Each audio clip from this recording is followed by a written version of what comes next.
రాహువు పూజించబడే ఆలయం గురించి తెలుసుకుందాం.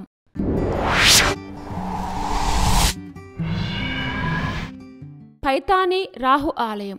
ఈ ఆలయం ఉత్తరాఖండ్లోని పౌరీ జిల్లాలోని పైతానే అనే గ్రామంలో కొలువై ఉన్న రాహు దేవాలయం.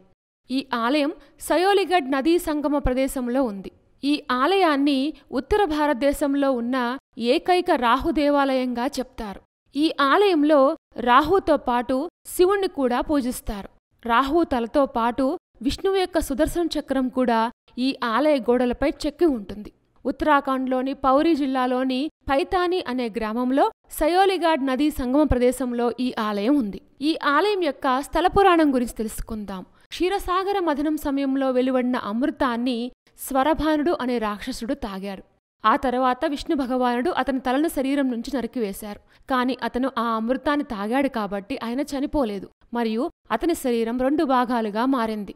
స్వరభాను అనే రాక్షసుడి యొక్క తలను రాహు అని మరియు తొండాన్ని కేతు అని పిలుస్తారు. విష్ణు యొక్క శిరచ్ఛేదం తరువాత రాహువు తల ఈ ప్రదేశంలో పడిపోయిందని పురాణాల్లో చెప్పబడింది. అందుకే ఈ ప్రదేశంలో రాహు యొక్క ఆలయం నిర్మించబడింది. ఈ ఆలయాన్ని ఆదిశంకరాచార్యులు స్వయంగా నిర్మించారని చెప్తారు. ఆ సమయంలో ఆయన దక్షిణం నుండి హిమాలయాలకు ప్రయాణిస్తున్నప్పుడు ఈ ప్రదేశంలో రాహు యొక్క ప్రభావాన్ని గ్రహించారు. కాబట్టి ఆయన ఈ ప్రదేశంలో రాహు యొక్క ఆలయాన్ని నిర్మించాడు మరియు ఈ ఆలయంలో శివుణ్ణి కూడా పూజిస్తారు. ఈ ఆలయంలో రాహు యొక్క విగ్రహం మరియు శివలింగం కూడా ఉన్నాయి. ఈ ఆలయంలో చెక్కబడిన శిల్పాలు చాలా అద్భుతంగా ఉంటాయి. రాహు యొక్క తెగిపోయిన తల మరియు విష్ణు సుదర్శన చక్రం ఈ ఆలయంలో ఉన్నాయి. ఈ ఆలయంలోని శివలింగాన్ని రాహు స్వయంగా స్థాపించాడని చాలామంది చెప్తూ ఉంటారు. ఈ ఆలయాన్ని ఉత్తర భారతదేశంలోని ఏకైక రాహు దేవాలయంగా చెప్తారు. అయితే దక్షిణ భారతదేశంలో కూడా ఇలాంటి ఆలయం ఉంది.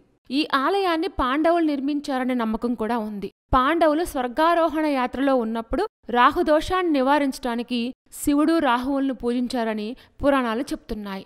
ఈ ఆలయంలోని గర్భగుడిలో శివలింగం రాహువుతో పాటు పూజలు అందుకుంటుంది. ఇక్కడ పూజలు చేయడం వల్ల రాహుదోషం నుంచి విముక్తి లభిస్తుందని ఇక్కడి వారి విశ్వాసం.